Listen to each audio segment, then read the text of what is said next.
Good morning, Jay. Hey, good morning, Nat. How are you doing? I am just fantastic this morning. I almost felt like singing us in. Oh, no, not this morning. You don't want me to sing No, good morning? no, remember? No. No, that was banned for 2024. Oh, I'm well, sorry. good news. It's 2023 and we have our I'm going to date us. I don't think you're supposed to, but we don't really follow the rules because we don't care. Our last guest of 2023. And you talk about like hitting it big. True. Because we've got Becca Dowhy. And I said her last name right because we had a conversation before we started about how to say her last name because we're all from Tennessee. Yeah. And we just enunciate however we feel like it. Yeah. But Jay, without further ado, it's not about true. us and Becca's last name. Yes. Let's talk about Becca because she is like a rock star. So it is our last recording of 2023. Yes. We're punchy. I'll give you a little bit of grace there that you could sing this morning. That is the last time that listeners will have to hear you singing. So until 2024, there'll be no more singing. So let me tell you about Becca. So Rebekah Dowhy is the founder and president of the Caregiving Support Network. Now that's a ministry dedicated to giving hope and practical relief. Let's talk about relief, folks, to unpaid family caregivers. Becca knows firsthand how relieving respite care is to a caregiver. Her mother was diagnosed with MS the same year she was born. Becca's earliest caregiving memories include brushing and braiding her mother's hair. Those caregiving duties grew to administering medications, managing feeding tubes, and complicated medical equipment as her mother's illness progressed. But Becca says although she had a relationship with God, and she loved her mom, at times she felt so alone and hopeless and tired. Relief only came when neighbors and friends would give a few hours of their time to sit with her mom. In 2015, the idea of the Caregiving Support Network was placed on her heart when she was still caring for her mom because she knew other caregivers had to be facing the same hardships and joys. And when you get something laid on your heart, Becca, you know that you got to follow through. She felt compelled to tell caregivers they were not alone. And in 2022, the idea of the Caregiving Support Network became a reality. Becca, we are so happy to have you here with us today because the fact that your caregiving story really began the first year you were born, that's really a unique path. You grew into caregiving. She grew up caring. Yeah, she did. Well, thank you both so much for having me on the podcast. We've already had so much fun already talking before we got started. And you two are just the best. Oh, thanks. We'll take it. So tell us, like, this is so interesting because I asked you, I'm going to tell you right now, you should watch YouTube. This young lady, does not have any wrinkles. We're like, oh my gosh, she looks like a puppy. You are a puppy. You're 27. Yes, and so JJ, I was listening this one time. Remember that one time I listened? Mm-hmm. So 8 years ago, you thought of this. You were 17 when you originally thought of, I should do something. Yeah. That's amazing. That's amazing. And then to bring that into fruition, into reality and you're, just in 2022, because you thought, don't worry about a pandemic. No big deal. We should do this. Just do it. Oh yeah. So let's start. I always like to say this is really a true one. You were born and then what happened? And literally you were born into caring. And what happened? Yeah. Yeah. So tell us a little bit about your family, that backstory, like, siblings and your mom and your dad. Tell us a little bit about that. Yes. So I'm the youngest of 5. So I'm the baby. She's the baby. I was born 6 years after the 4th. So siblings were much older than me, I like to say, and they hate to hear. But I have to give them a hard time. It's my job as the youngest. That's exactly right. And my mom was diagnosed the year I was born with relapse remitting multiple sclerosis, which is a degenerative disease. And so my earliest memories of my mom are her struggling to do things that we take totally for granted. So things like walking up the steps were hard for her. She started using a cane in my earliest memories. And so I didn't know anything else except for that beginning of caregiving. And then I later became one of her primary caregivers at 17. And maybe a little before that as well. As my siblings, grew up and moved out of the house, her care increased exponentially. Yeah. And so, 10 years old, it started to become my job to brush and braid her hair and do things like that, because my family, even though we were fortunate to have really great family and friends around us, we could not afford regular home care. No. That's the case for so many caregivers. I would say even the majority of caregivers. I would And too. so it was us, it was my dad and I, and Yeah. we rallied together, and doctors used to joke that we were Team Beaton, which was, that's my maiden name. And we teamed up and took care of my mom. Yeah. Wow. So it's interesting.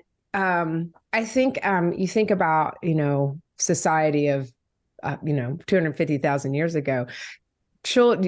This is how people learned their kind of responsibilities in tribes, if you think about it. And children learned from their elders, and rather you learn from your siblings and rather you see your parents about what to do. And it sounds like caring was just built into the growing up process.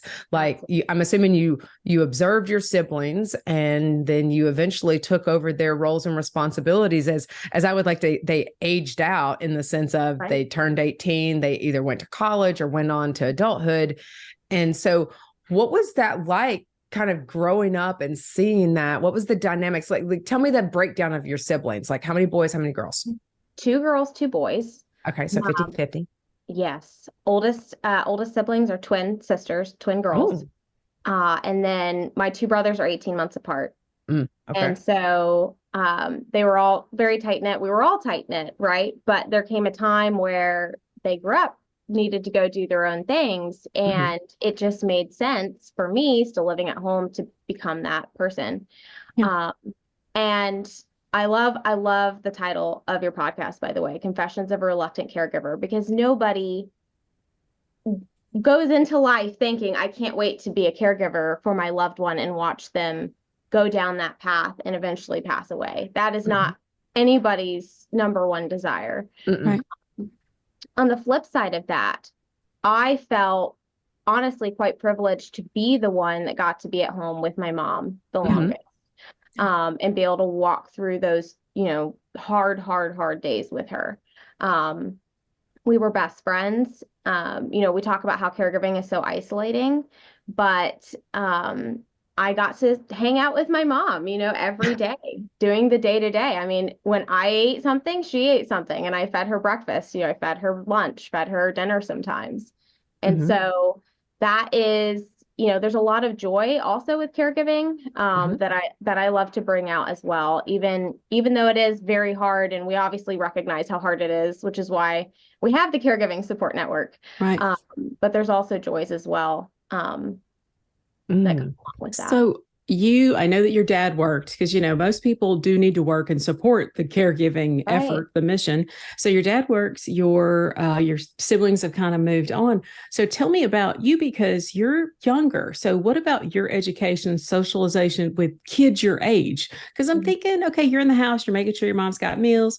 Are you outside playing, or what is your childhood like? Spending the night, having slumber parties, doing church, lock-ins. There you go. That's how I know you're from Tennessee. That's right, because we lock our Christians in.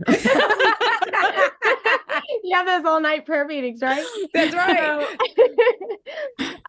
It was definitely a different childhood than most.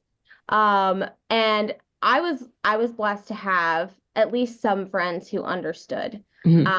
Some of my closest friends growing up had a sister with special needs. And so they kind of got it more than some others did. But as far as, your regular childhood, teenager activities, that was somewhat non-existent. My friends learned that I couldn't go out during the week. They would only invite me out to things on weekends when my dad was going to be home with my mom. So I remember one day, it had just been a rough day, and I think I was about 12 or 13.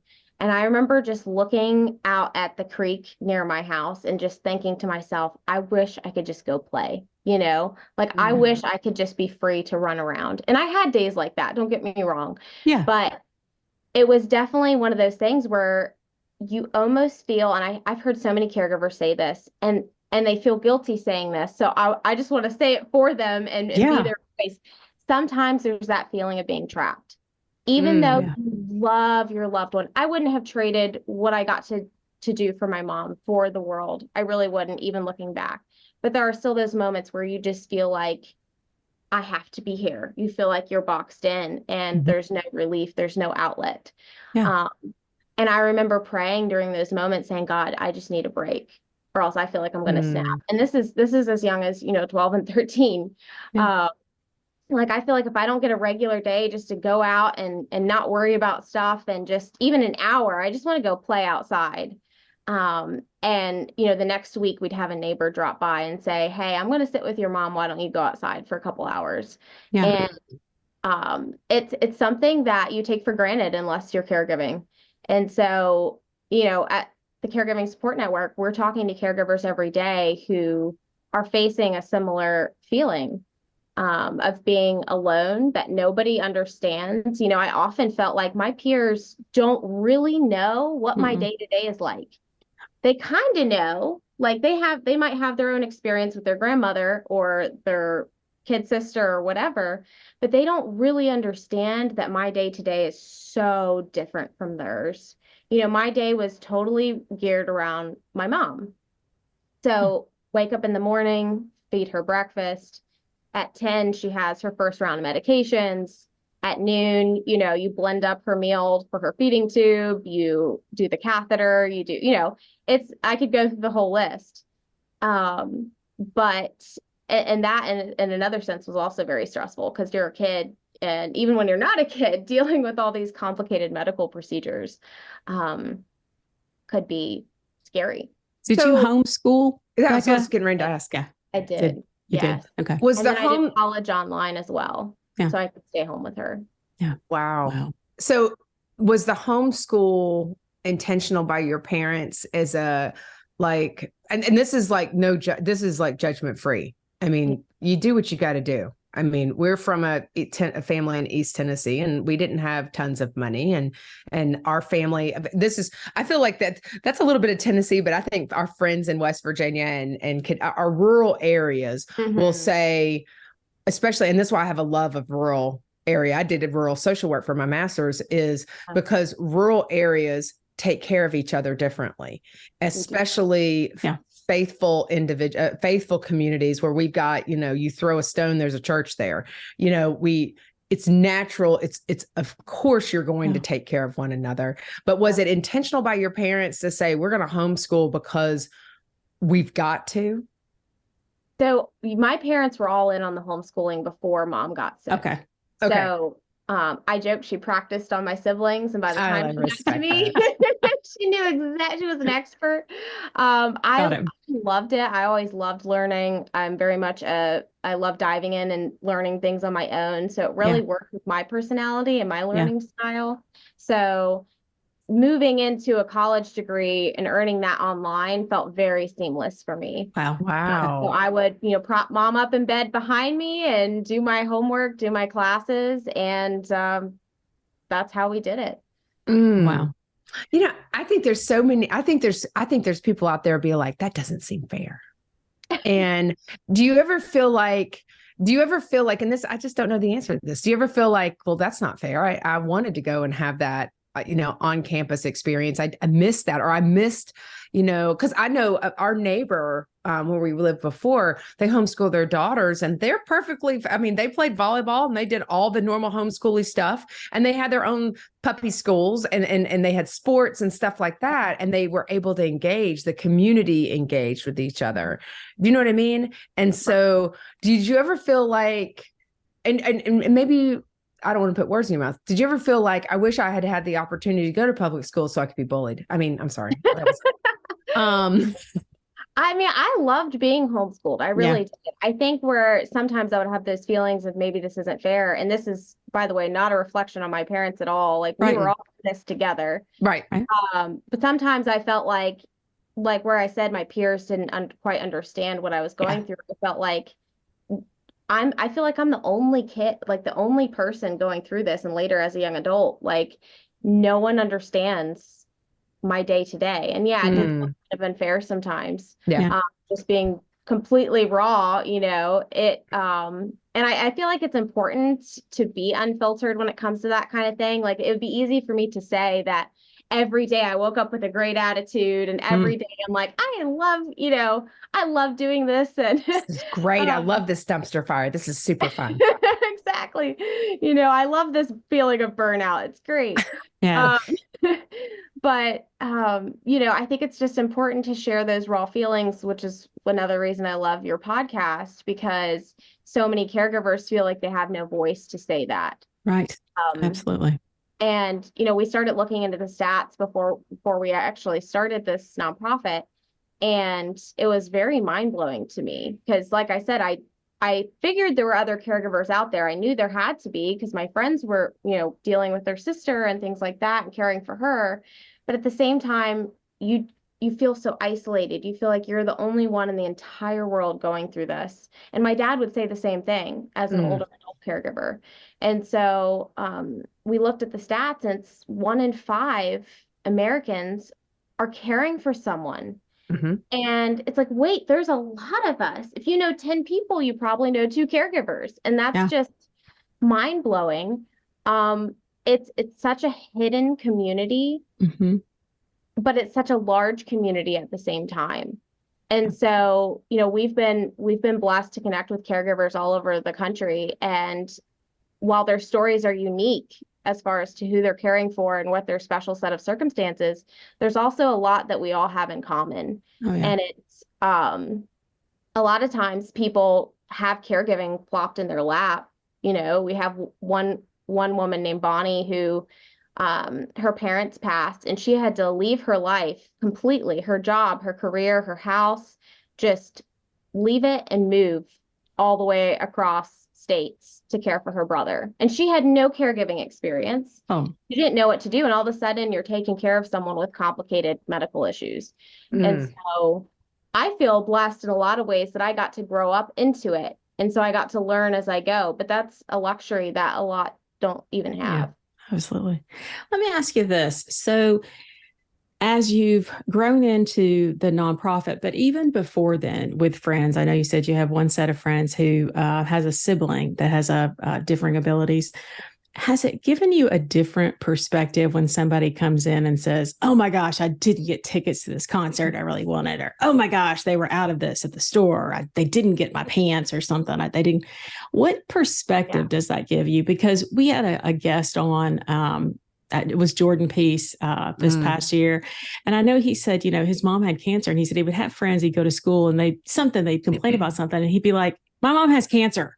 He zip it. Like you have no worries. So what kind of perspective has that given you in life? Like, do you kind of call out people, or do you just think, okay, they just don't get it? I want to sometimes. I remember, I would go out. I would have, I have to schedule out when I would go with my friends. So we'd have to either have my dad home, or I'd have to set up something with a neighbor or a friend from church to come sit with her. Yeah. And I remember one time I went to Nashville with my college friends, and I'm walking through Nashville looking around at all these buildings, and that's how I'm from a small town. I'm like, wow. Don't worry, we do too. And I realized they're all, they're just chatting about, their favorite coffee or, whatever, some sort of inconvenience in their life. And I just think they have no idea that this day, these few hours are my vacation. This is like a vacation to me. And it put everything into perspective. And sometimes it would be frustrating. And that's where the disconnect with my friends would come in, or my peers of that age. Of any age, really, if you think about it, like I felt like they had no idea what really matters in life is not that silly stuff. When you're taking care of a loved one who is dying or who's suffering intensely, it does put things into perspective really quickly. Yeah. So I know that your mom, she passed in 2017, is that correct, Becca? So I know that she passed, but At what age was there a discussion where it was you realized that this was a terminal illness, basically? Was there a discussion there that you're a kid, but you know your mom is ultimately, she's going to pass sooner than a lot of people think their mom is going to pass? Yeah. I would say that hit me pretty young. Yeah. Around 10 or 11, I started realizing that, this isn't going away. It's actually getting a lot worse. I think there was a lot of hope in the beginning and even up towards the end, that maybe we'll find something that helps reverse this, or maybe they'll develop a cure, or, there's all these thoughts going through your head. Yeah. But I remember just getting in the shower so no one in the house could hear me and just crying. One time I woke up from a dream. I think I was 15 or 16, and I just woke up crying because I dreamed that mom had died. And so that's another thing that I'm happy you brought up, because the anticipatory grief of caregiving is part of that emotional drain on a caregiver. It's not just taking care of someone who's sick. It's taking care of someone who, ultimately will likely pass away either sooner or at some point, and that is really hard to wrap your head around while caring, for a loved one. We're talking about, Jay, you would think that Becca was like, I'm glad I said your age, because I'm going to tell you that you're speaking like someone who is exceptionally seasoned in life, somebody who is probably very insightful, who might be in their 50s and 60s. You have such wisdom that you've absorbed, but there's a lot of adult emotions that you're feeling as a child, that the goal of probably all the adults is for you not to have to experience that. And I think about, I'm just hearing you because I work with children, and I think, gosh, you're talking about things that are so complex that as adults, we have a hard time managing those thoughts and feelings and emotions. And based on our past life experience is how we respond to that. Right. And you've got like single digit life experience. And the first 5, I don't even count. You're just, figuring out, the world is around me and coloring and passing kindergarten, basically. Yes. I think about like, this goes back to like, Heather Zakali talks about brutally beautiful. This is a brutally beautiful story. It's not fair that you had to experience this as a child, but look at what this experience has taught you, and the resilience that you have built, and the insight that you're helping people. You experience thoughts and feelings that I did, and I was 45 years old, and I struggled with it, and I had 45 years of experience and 2 degrees and working with, all that. It's so impressive. I have to say that, like, you are such she's truly a powerhouse. I mean, I know she was a powerhouse, but dang. And so I feel like I need to say that, because, if for our listeners out there, you can't see how young she is in the sense, and thinking about all the adult themes that you're not supposed to be watching PG-13 movies, and you're dealing with some PG-13 and 17 and older stuff. Yeah. So, I think that's really important that, we acknowledge, because there is a National Association for Child Caregivers. And I was, when I first heard about that, Becca, I actually thought somebody call CPS. And so, because, I'm like, children shouldn't be caring for their parents like that. But then I reflect back on how we supported our grandmother, Jay, when our grandmother lost her husband and she couldn't stay by herself. We all rotated in, staying with her, and it was just as right as rain. Yeah.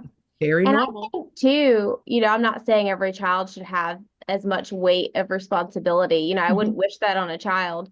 Right. But at the same time, and my husband, the reason he does this with me is he helped care for his grandparents, his nan and pop.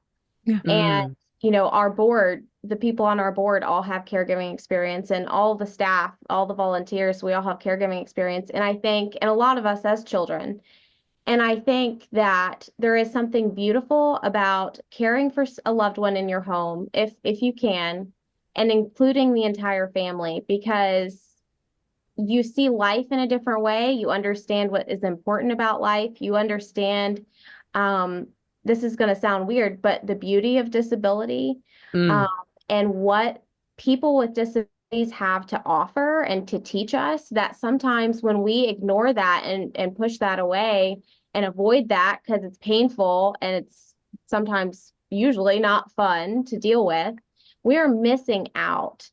And that's one reason we named Caregiving Support Network what we did, with network in the name, is we want to bring in faith communities, bring in businesses, and bring in individuals, and all surround caregivers and lift them up. And, we like to call our caregivers hidden heroes, but we don't want them to be hidden anymore. We want to elevate them in society and say, we have done a terrible job of supporting these people and we need to do better.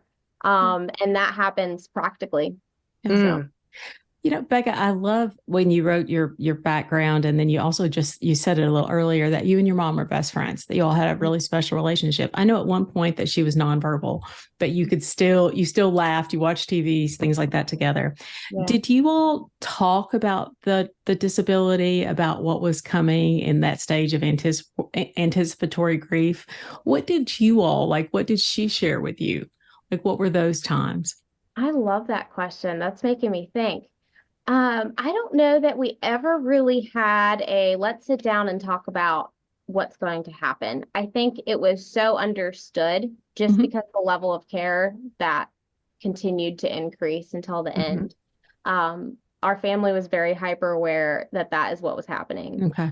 I would say the effect it had on my mom and I is we seized the day, every single day, this could be our last day. So we're going to make this the best day that we possibly can. And same with birthdays and Mother's Days and Christmases. It's this could be our last holiday together. So let's go all out.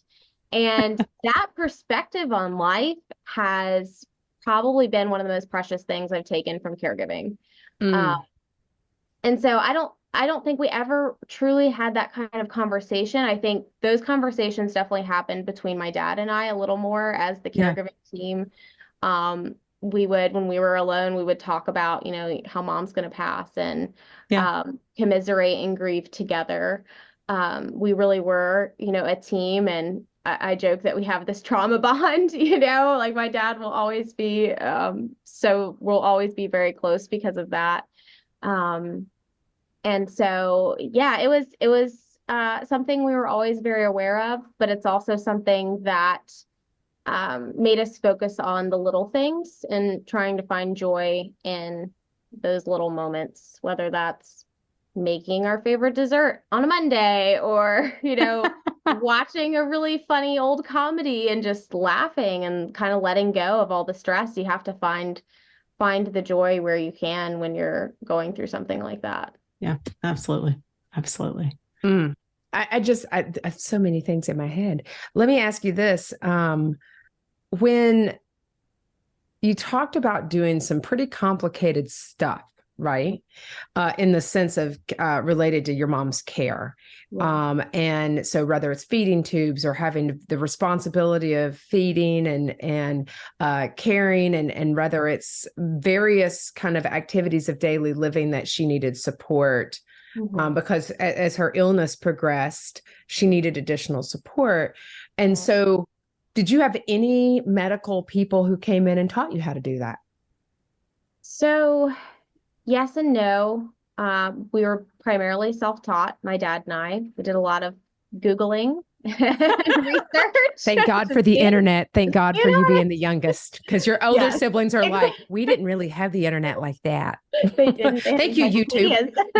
Exactly. But, well, for instance, one thing that we were taught, she had at one point 4 stage 4 pressure sores, otherwise known as bed sores. Right. And my dad took over the bandaging of those and was taught by a surgeon in our town. It was a small town. So he said, Dad, I'm bringing you in and I'm going to teach you how to do this.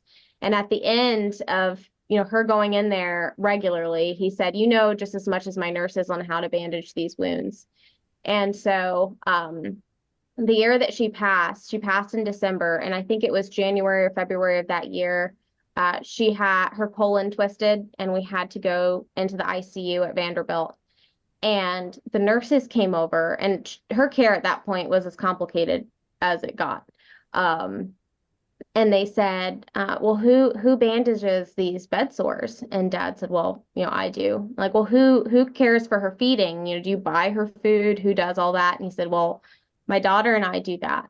And that was just question after question. Well, who showers her? And he's like, well, I do. Who does this? And we're like, we do. And the nurse started crying because she was not used to seeing that, a family just taking on that kind of intense care. So yeah, we did it all, almost all of it ourselves. And we were lucky enough to have great doctors and a great team that taught us how to do those things in the hospital. Yeah. So we could carry that knowledge home. That hurts my heart to a certain extent, though, because I listen to you, and I know when we've had to do things for Mom, especially Emily, our youngest sister, who was there 24/7, she would get exhausted and she was so tired, but she also at times would lose that daughter sense. And she lost so many times. She would lose the relationship. There would be days, and she said she felt like she was telling Mom what to do. Like, Mom, you can't do that. Do you ever feel like there were moments, because your situation is different? You were always brought up in that role, but do you feel like there were days when you were more of the mom than the daughter? I think towards the end, a little more than anything, just as she became more nonverbal, and I did have to do some more of those things. Yeah. But because I grew up into it, that was Mom. That was our daughter-mother relationship, was me caring for her in a lot of ways. And I think she probably grieved that even more than I did. Because I remember she would ask me to, do something with her leg bag or her catheter or something like that. And she just hated asking me. She just hated that I had to do that. Whereas I'm like, Mom, it's fine. I don't care. I'm used to this at this point. So I think that was something she grieved. And, that's one reason why when we built the Caregiving Support Network, we decided to include covering the cost of home care in our program of support, because so many caregivers feel that way, or they don't have the education that they need on doing some sort of complicated procedure, or even medication levels, Oh, yeah. Like if a doctor says, use this at your discretion, well, that's terrifying for someone who doesn't come from a medical background. And so that's something that my dad and I wish we had is help from medical professionals in our home. And that's something that we want to offer to other caregivers who need it. That's interesting. And I'm just going to, I don't know if you know the answer to this or not, but let's talk insurance. I mean, how much because I know your dad worked, which is why a lot of that caregiving during the day kind of landed on your shoulders, but there was no benefit that your dad had. I'm assuming he had commercial insurance. Was your mom on disability, if you don't mind me asking? She was not. And this is the case with a lot of caregivers. So I'm glad you brought this up. We made just enough to not qualify for disability. And it was so ironic because, and I don't know the percentages on this, my dad could tell you better, but I would say probably half sometimes of his paycheck was going to medical related expenses. So you have your bed pads, your, just the whole gamut, wound care supplies, which is very expensive, and special food and all of these things add up so quickly. And it's so much more expensive than your normal personal upkeep might be.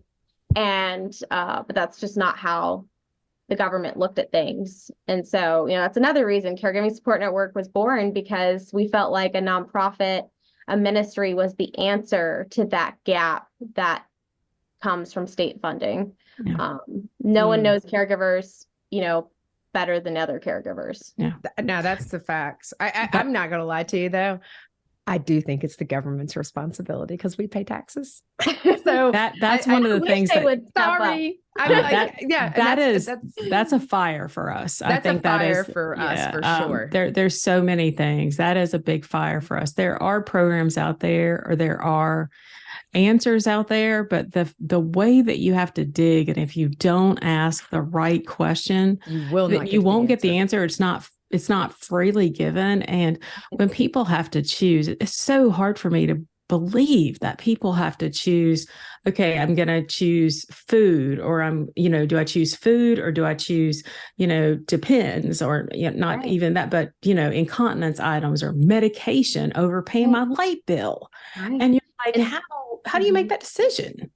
And so many caregivers, I would say all the caregivers I've met through Caregiving Support Network, they choose their loved one and sacrifice things Absolutely. 100%. Or their own health. Their own Absolutely. health. So, and here's the thing. Number one, I think it's amazing that you're doing nonprofit. Like, I'm like, hello, donate. You can donate to Caregiving Support Network, because all the things that you're doing. But I think that it's also and there should be more that we do, that we should care for one another, because there's, I'm my mental health background for 25 years and working that, I do believe in take care of our neighbor. I do believe we were raised that way. The church is raised that way. Whether you go to church or not doesn't matter, because we should be kind towards others. Exactly. And I think, when we care for strangers, they really are our neighbors. And so that's the Samaritan story. Yeah, exactly. Who's your neighbor? It's the guy on the side of the road that needs your help. So, I totally agree with that. Yeah. So Becca, there's so many people that we talk to that are either in the throes of caregiving, or they're not quite ready to talk about life after caring. That's a big one. Where you go to after you care. And I know you've started your nonprofit, and we've done that. We're going to talk about that in just a little bit, but tell me about what happened when your mom passed. What happened to you personally? Like, what happens? What does your body do? What does your mind do? Where do you go? Right. Great question. I wondered that myself the first year, like, where am I? Who am I? What am I supposed to do? Because when your life is centered around your loved one, and this was the case for me, who grew up in it, obviously, but also my dad, who had taken on her care for so long. He picked jobs based on mom. He picked, he didn't have a social life either. I think that's important to bring out. It wasn't just me, it was my dad too. Yeah. And when mom passed, we kind of looked at each other, and our daily routine was centered around mom. And so all of a sudden, obviously your normal grief, right? You miss your loved one, but then your daily routine is gone. Your sense of purpose is gone, because you felt like your entire life purpose, which it was for a while, was to make sure your loved one was okay, was just jerked out from under me. And so I, looking back, was definitely in shock. Definitely went into shock for a bit. I graduated college the month she passed. And then 2 months later, I moved to DC for a job, which is where I learned fundraising and all the skills that prepared me eventually to lead this nonprofit. And it was terrifying. It was terrifying. I had to refigure out, like, who am I, and what am I doing with my life every day? Where do I go from here? And that was really scary. It was really scary. I was blessed to, have good dad and good friends and family who rallied around me during that time and held my hand through that process. I wouldn't probably be here without them. So. So, and it's so interesting. So you said, you graduated, you moved to DC, because that's basically just the same as your town, and no different. Like, no different. A few more stoplights, a little less cows. And so, and you go to this, you take this really giant, dramatic change. I mean, let's really be real about this. You didn't move to Nashville and hop, skip, and jump. You moved a good distance from life as you knew it. And it almost feels like you're right about finding yourself and determining, who do I want to be? And yet what you do every day is centered around caring for others. Now it is. Yeah. Yeah. And so that's interesting. Yeah. Well, and when I was going into college, I was thinking about, what do I want to do? What do I want to do? And at the time, I was like, well, I wouldn't want to fundraise. That doesn't sound like something I would want to do. That's not sexy. But I did know I wanted to work in the nonprofit space. And I thought, how cool would it be if there was a nonprofit for caregivers and their loved ones with disabilities? But again, I thought to myself, well, I'm not going to do that. First of all, I'm 17. I don't know what I'm doing. And there's other people who could do that. And, I'm caregiving now. I'm putting in my caregiving time. Right. And here's where the reluctant part really comes in. I went to college for organizational leadership. So fancy name, nonprofit management. Went to DC, took kind of a different path, was in not the nonprofit space, but did learn fundraising, found out I loved it because it's just about connecting someone's passion with a mission. Right. And, people have funds to give, and it's connecting them with really amazing work and giving them the vehicle to do that. So I fell in love with that and, could not get this pesky idea of a nonprofit out of my head. And it just stayed there that whole time. I couldn't run away from it. And I met my husband, and in 2020, we were sitting there talking, and I said, when I'm in my 40s or so, I'm planning to start this nonprofit, about caregivers, and I would love to do that. And he said, why are you waiting? Why would you wait? Why not do it now? You're qualified, based on your experience and our work experience. Let's do it. And so the rest is history, and I wouldn't have it any other way. I really wouldn't. I mean, we've met the most incredible caregivers through this nonprofit, the most incredible donors and sponsors. And it's incredible. It's such fulfilling work, and it's so fulfilling to see what both the caregivers and our sponsors get out of that relationship. And we say it's a relationship stronger than burnout. And that's where our sponsorship program came about. But I know we're pushing up against our time, so I do want to ask you a question. I want to ask you about your relationship with your siblings, because you've talked a lot about you and your dad were in the thick of this together. Yeah. Where were they during this time? And how is your relationship now? I mean, because there's an age gap. Mm-hmm. We have gotten closer and closer as I feel like almost the age gap lessens the older I get. Mm-hmm. And so, they were also dealing with it in their own way. I think in some ways they might not have realized what the day-to-day was like. Mm-hmm. My sisters definitely did help as much as they possibly could. Considering what they had going on in their lives as well. Mm-hmm. And so we were a close family. I remember one time my brothers, Luke and Andrew, drove up and had to lift Mom when my dad hurt his back. And so they were there when we needed them. Mm-hmm. It was definitely, at 17, I sometimes thought, well, my sister's moving away and I'm going to be here, with all of this. And I had to come to terms with that. But looking back, they were dealing with their own struggles and trials in life. And so I, like I said, I feel privileged that I got to hang out with Mom as much as I did and spend that time with her. And I think, we've really been united by our grief of Mom, and our separate relationships with her and how we grieve that, but it's still all just missing our mom at the end of the day. Yeah. Mm. Yeah. Man, it's interesting because it would be easy to be resentful. Mm-hmm. I mean, seriously, there are a lot of siblings that, and we've talked to folks, there are a lot of siblings where one takes the lead or the others back off completely because they can't handle it.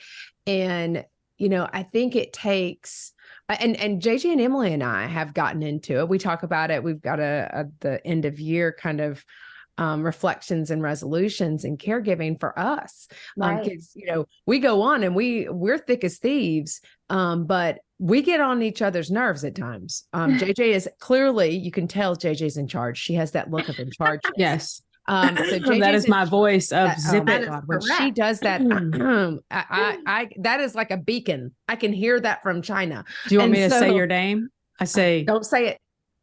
Natalie. Oh, when she says my Oh, name, it's like Natalie. got this tone to it, and I hate it. And I'm like, don't talk to me like that. And it's just all she's saying is Still. my name. Don't talk to me like that. And those eyebrows. But I think that it's given each other grace and Yeah, space. It's grace and space. absolutely.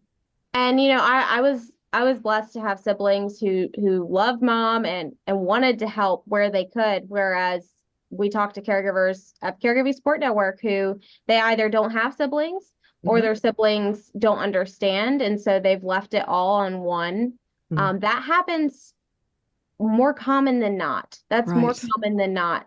And that's why we come in, and I'm not saying we take the place of their family, but we certainly become a family to Right. them. Right. Because, often they'll say, to me, you're the only person I can talk to about this. My siblings don't want to hear it because they either feel guilty or they just think that you're complaining. And we don't have anyone, we don't have anyone to lift this burden off of us. Sometimes it's just them. We Yeah. talk to a lot of caregivers who it's just them. And I think about that and I can't imagine, because I had my dad, I didn't, have to do it all by myself. Whereas a lot of these, people, it's just them. Yeah. And no family support, no. Often their faith community doesn't even know they exist because they can't go physically to church. That's right. Right. So we have to bring that to them, which is we actually recently launched Sponsor a Caregiver, where you can choose a caregiver profile on our website. And then they learn your first name. They know that you're praying for them. You can send them notes of encouragement. And we really do become a second family to them. So I want to ask you a couple questions because I know listeners are like, okay, tell me a little more about this, because I know they can go to your website, but just tell me where your services are offered and what someone can do. Like, I'm a caregiver, I'm losing my mind. Let's say that's my scenario. I mean, I'm always losing my mind, Becca. Yeah, you'd lost it a long time ago. I lost that a long time lonely. ago. So let's say there's a caregiver and they really need some help. They're like you. They just needed a walk, or they just needed to go play in the creek. If you are taking care of your mom, for example, what can that caregiver do? What does Caregiving Support Network offer them? Yeah, so they can go to the website, it's caregivingsupportnetwork.org, and there's a big button at the top that says need help. And we made the process as easy as possible, while still doing our due diligence with, vetting properly so that we can answer to our sponsors. But it's a simple form with their info. I set up a video call with them. Someone on our team interviews them and learns about their biggest area of need. And then our program is customizable, but the things that we offer are covering the cost of a home care, someone to come in and give them a couple of hours, just some time off where they can trust that their loved one is with someone with medical, background. Meals delivered to their door. That's another thing we hear a lot, is that I am sick of making 3, 4, 5, 6 meals a day for myself, my loved one, my kids, whatever, it's a lot. And then a house cleaning, which is another big area. Caregivers have a lot more cleaning on their plate with the sheets and the laundry. There's just a lot more that they have to do. Absolutely. And the reason we made this so practical is that way we can lift some of the everyday burden off and give them time to go do something else, whether that's their own doctor's appointment, which happens quite a bit. Whether that's running an errand for their loved one. We have a caregiver who uses that to go pick up her brother's medication because she can't leave him alone. And so however they use it is fine, but it's usually for something else that's practical. And then we also offer emotional and spiritual support. So we have prayer partners that call caregivers every other week, and we just give them a space to vent, talk. We connect them with local resources. We help take that burden of research off their shoulders. Maybe they don't have time to sit there and look things up for 3 hours at a time. That's right. And we can find, hey, did you know that there's this program in your town that does this and this? And usually they haven't heard of that before. Yeah. And so that's the holistic package. That's the multi-way approach we do to that. And we all work through local businesses and churches as well to start building up that local community for them, because that's our ultimate goal. is to build them up such a great local support system that we can, move on to the next caregiver that needs us most. I love that. And how can we help? How can a listener help? Listeners can sponsor a caregiver. Okay. It is the most powerful, I think it's one of the most powerful ways to donate out there. You can sign up, you can pick a caregiver's profile that speaks to you, hit sponsor, their name. Right now we have Anne, who's been waiting over 200 days. And it's a monthly donation, and that gives us the ability to give them those things like, the home care, the meals, the things like that.